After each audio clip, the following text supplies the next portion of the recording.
Video शुरू करने के पहले एक बात, यह वीडियो बनाने में बहुत मेहनत लगती है। अगर आपको यह वीडियो थोड़ा भी पसंद आए तो इस चैनल को सब्सक्राइब जरूर करना। धन्यवाद। दुष्यंत एवं शकुंतला की कथा। एक बार हस्तिनापुर नरेश दुष्यंत आखेट खेलने वन में गए। जिस वन में वे शिकार के लिए गए थे उसी वन में कव ऋषि का आश्रम था। कव ऋषि के दर्शन करने के लिए महाराज दुष्यंत उनके आश्रम पहुंच गए। पुकार लगाने पर एक अति लावण्यमयी कन्या ने आश्रम से निकलकर कहा, हे राजन, महर्षि तो तीर्थ यात्रा पर गए हैं, किंतु आपका इस आश्रम में स्वागत है। उस कन्या को देखकर महाराज दुष्यंत ने पूछा, बालिके, आप कौन हैं? बालिका ने कहा, मेरा नाम शकुंतला है और मैं कव ऋषि की पुत्री हूँ। उस कन्या की बात सुनकर महाराज दुष्यंत आश्चर्यचकित होकर बोले, महर्षि तो आजन्म ब्रह्मचारी हैं, फिर आप उनकी पुत्री कैसे हुई? उनके इस प्रश्न के उत्तर में शकुंतला ने कहा, वास्तव में मेरे माता पिता मेनका और विश्वामित्र हैं। मेरी माता ने मेरे जन्म होते ही मुझे वन में छोड़ दिया था, जहाँ पर शकुंत नामक पक्षी ने मेरी रक्षा की, इसीलिए मेरा नाम शकुंतला पड़ा। उसके बाद कव ऋषि की दृष्टि मुझ पर पड़ी और वे मुझे अपने आश्रम में ले आए। उन्होंने ही मेरा भरण पोषण किया। जन्म देने वाला, पोषण करने वाला तथा अन्न देने वाला, ये तीनों ही पिता कहे जाते हैं। इस प्रकार कव ऋषि मेरे पिता हुए। शकुंतला के वचनों को सुनकर महाराज दुष्यंत ने कहा, शकुंतले, तुम क्षत्रिय कन्या हो, तुम्हारे सौंदर्य को देखकर मैं अपना हृदय तुम्हें अर्पित कर चुका हूँ। यदि तुम्हें किसी प्रकार की आपत्ति न हो तो मैं तुमसे विवाह करना चाहता हूँ। शकुंतला भी महाराज दुष्यंत पर मोहित हो चुकी थी, अतः उसने अपनी स्वीकृति प्रदान कर दी। दोनों ने गंधर्व विवाह कर लिया।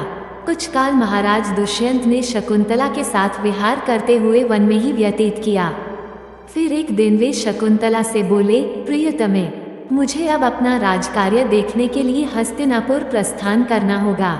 महर्षि कव के तीर्थ यात्रा से लौट आने पर मैं तुम्हें यहाँ से विदा कराकर अपने राजभवन में ले जाऊंगा। इतना कहकर महाराज ने शकुंतला को अपने प्रेम के प्रतीक के रूप में अपनी स्वर्ण मुद्रिका दी और हस्तिनापुर चले गए। एक दिन उसके आश्रम में दुर्वासा ऋषि पधारे। महाराज दुष्यंत के विरह में लीन होने के कारण शकुंतला को उनके आगमन का ज्ञान भी नहीं हुआ और उसने दुर्वासा ऋषि का यथोचित स्वागत सत्कार नहीं किया।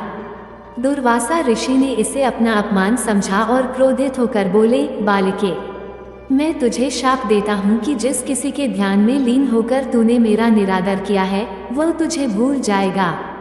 दुर्वासा ऋषि के शाप को सुनकर शकुंतला का ध्यान टूटा और वह उनके चरणों में गिरकर क्षमा प्रार्थना करने लगी। शकुंतला के क्षमा प्रार्थना से द्रवित होकर दुर्वासा ऋषि ने कहा, अच्छा, यदि तेरे पास उसका कोई प्रेम चिन्ह होगा तो उस चिन्ह को देख, उसे तेरी स्मृति हो आएगी। महाराज दुष्यंत के सहवास से शकुंतला गर्भवती हो गई थी। कुछ काल पश्चात कव ऋषि तीर्थ यात्रा से लौटे, तब शकुंतला ने उन्हें महाराज दुष्यंत के साथ अपने गंधर्व विवाह के विषय में बताया। इस पर महर्षि कव ने कहा, पुत्री, विवाहित कन्या का पिता के घर में रहना उचित नहीं है। अब तेरे पति का घर ही तेरा घर है। इतना कहकर महर्षि ने शकुंतला को अपने शिष्यों के साथ हस्तिनापुर भिजवा दिया। मार्ग में एक सरोवर में आचमन करते समय महाराज दुष्यंत की दी हुई शकुंतला की अंगूठी, जो कि प्रेम चिन्ह थी, सरोवर में ही गिर गई। उस अंगूठी को एक मछली निगल गई। महाराज दुष्यंत के पास पहुंचकर कव ऋषि के शिष्यों ने शकुंतला को उनके सामने खड़ी करके कहा, महाराज, शकुंतला आपकी पत्नी है, आप इसे स्वीकार करें।